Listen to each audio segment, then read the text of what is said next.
नमस्कार मेरे प्यारे देशवासियों, क्या तुम मुझे पहचानते हो? मैं हूं लाला लाजपत राय, पंजाब केसरी, वही जिसने इस देश की आज़ादी के लिए अंग्रेज़ों की लाठियां अपने सीने पर झेली थीं। आज मैं देख रहा हूं कि हर वर्ष 15 अगस्त बड़े उत्साह से मनाया जाता है। स्कूल सजते हैं, तिरंगा लहराता है, देशभक्ति के गीत गूंजते हैं। यह देखकर मेरा हृदय गर्व से भर उठता है। आइए पहले उसी भावना को महसूस करते हैं। ऐ वतन वतन मेरे आबाद रहे तू, ऐ वतन वतन मेरे आबाद रहे तू।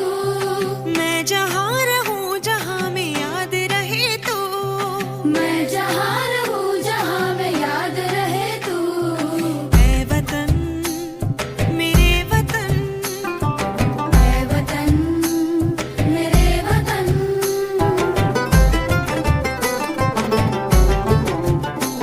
तू ही मेरी मंजिल है पहचान तुझी से, तू ही मेरी मंजिल है पहचान तुझी से।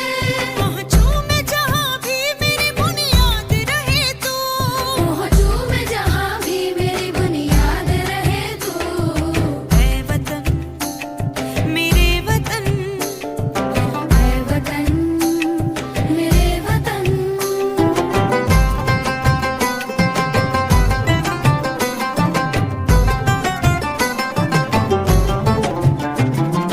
तुझ पे कोई गम की आँच आने नहीं दूँ, तुझ पे कोई गम की आँच आने नहीं दूँ। कुर्बान मेरी जान तुझ पे शाद रहे तू, कुर्बान मेरी जान तुझ पे शाद रहे तू। ऐ वतन वतन मेरे आबाद रहे तू। मैं जहाँ रहूँ जहाँ में याद रहे तू। ऐ वतन मेरे वतन, ऐ वतन मेरे वतन, ऐ वतन। बहुत सुंदर था ना? लेकिन क्या केवल गीत सुन लेना, तालियां बजाना और घर लौट जाना ही आज़ादी का उत्सव है?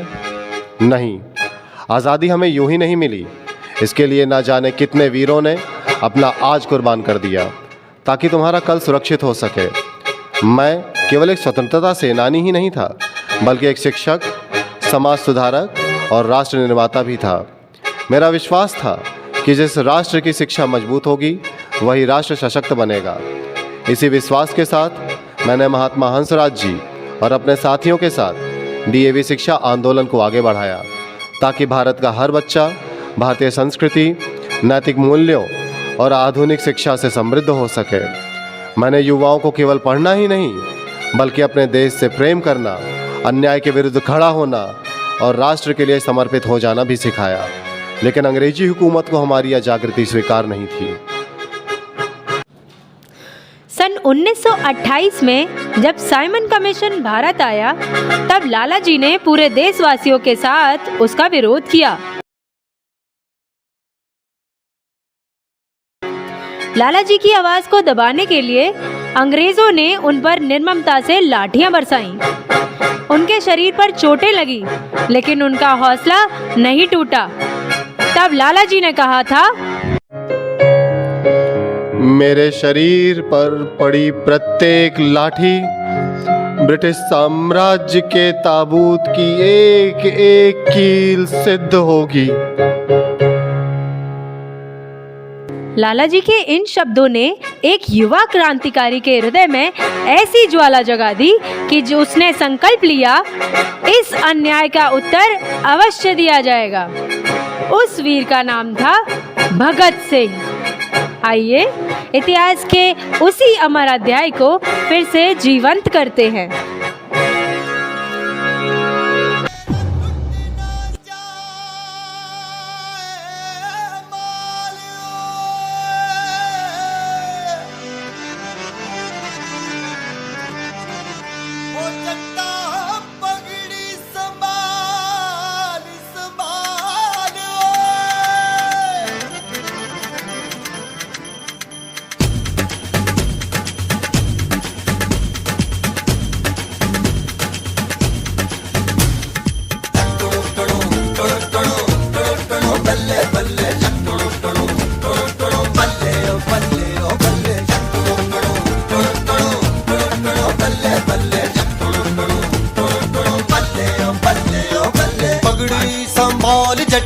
पगड़ी संभाल गोए, पगड़ी संभाल जट्टा पगड़ी संभाल गोए, तेरा लुट ना जाए,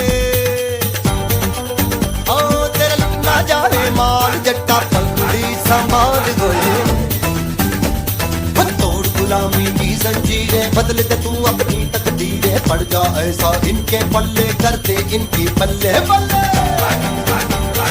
तोड़ गुलामी की जंजीरें बदल दे तू अपनी तकदीरें, पड़ जा ऐसा इनके पल्ले कर दे इनकी पल्ले पल्ले। पल्ले पल्ले पल्ले ओ पल्ले ओ पल्ले बल्ले बल्ले बल्ले ओ बल्ले ओ बल्ले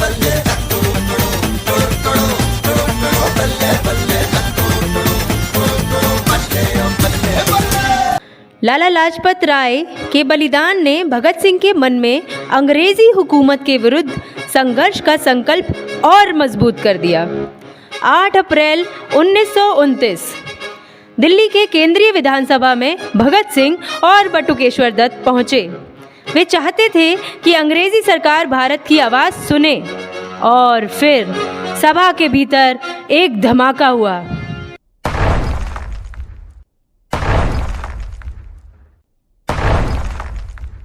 लेकिन भगत सिंह वहां से भागे नहीं, उन्होंने स्वयं को गिरफ्तार होने दिया। उनका उद्देश्य किसी की जान लेना नहीं, बल्कि अपनी आवाज़ को पूरे देश तक पहुंचाना था। उनका संदेश था इनकलाब जिंदाबाद।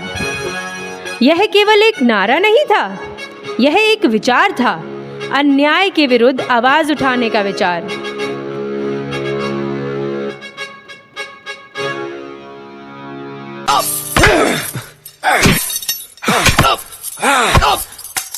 भीड़ में बम फोड़ने की सजा जानता है ना तू?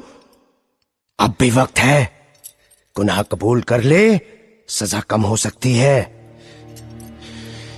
ये गिरी हुई हरकत तुम लोगों ने की है मुझे फंसाने के लिए, क्योंकि तुम लोग डर गए हो और डरना भी चाहिए। अवाम जाग रहा है। इन अंग्रेजों से कह दो कि दुम दबा कर निकल लें, वरना लात मारकर खदेड़े जाएंगे। What did he say?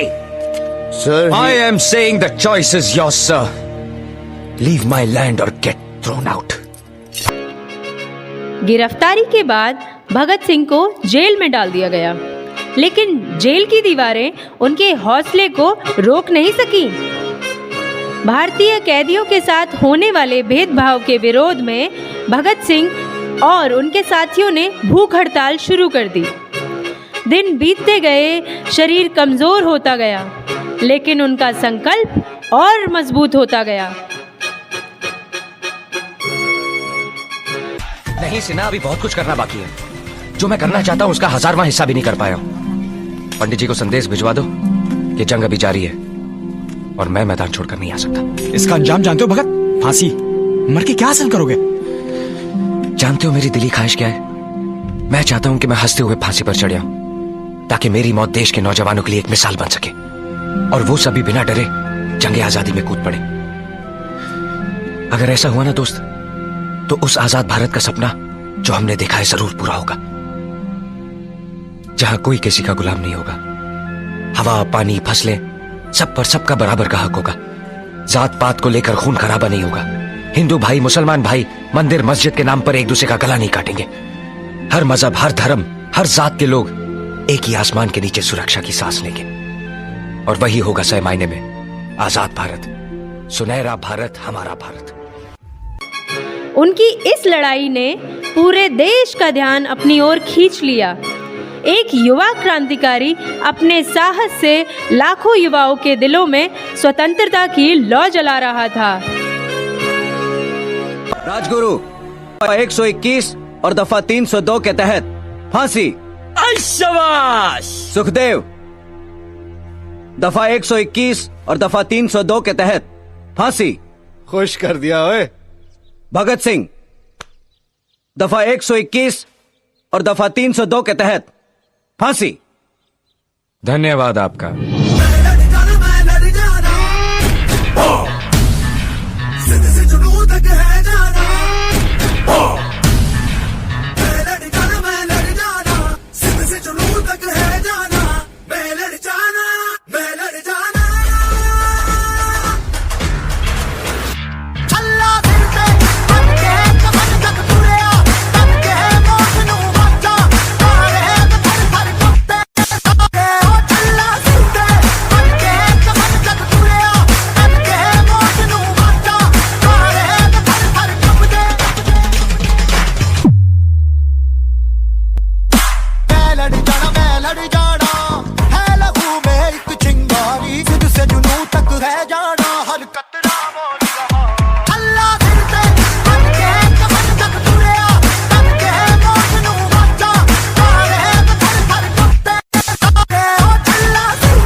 सबके बारे में सोचता है तू, अपने आदर्श, अपना वतन, अपनी लड़ाई,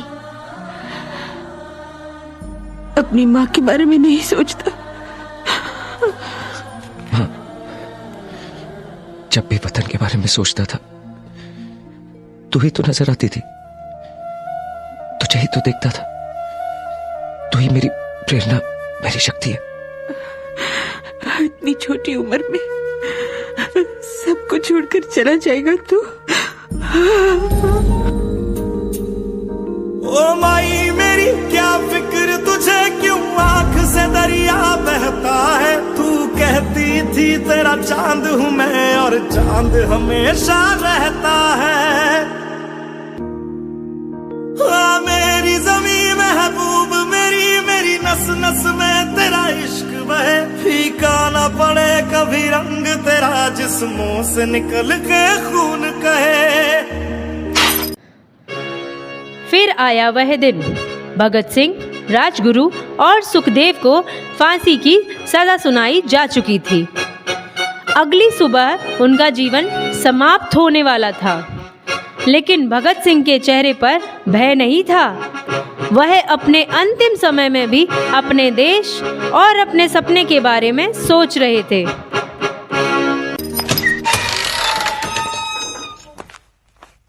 भगत सिंह, वक्त हो गया है।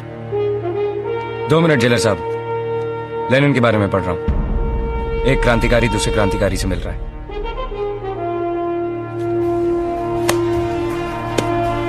चलिए, आज आप लोगों को देखने को मिलेगा कि कैसे हिंदुस्तानी क्रांतिकारी अपने आदर्शों के लिए हंसते हुए मौत को गले लगाते। ना तो मुझे मौत का खौफ है और ना ही रब का यकीन। छंगा। और फिर 23 मार्च 1931 की शाम भगत सिंह, राजगुरु और सुखदेव को निर्धारित तारीख से एक दिन पहले फांसी दे दी गई। 3 युवा जीवन समाप्त हुए, लेकिन उनके विचार अमर हो गए। आज भी उनकी आवाज हमारे बीच गूंजती है।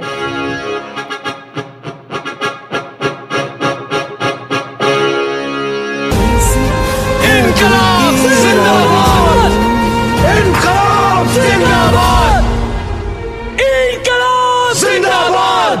तेरी मिट्टी में मिल जावा, गुल बन के मैं खिल जावा। इतनी सी है दिल की आरज़ू।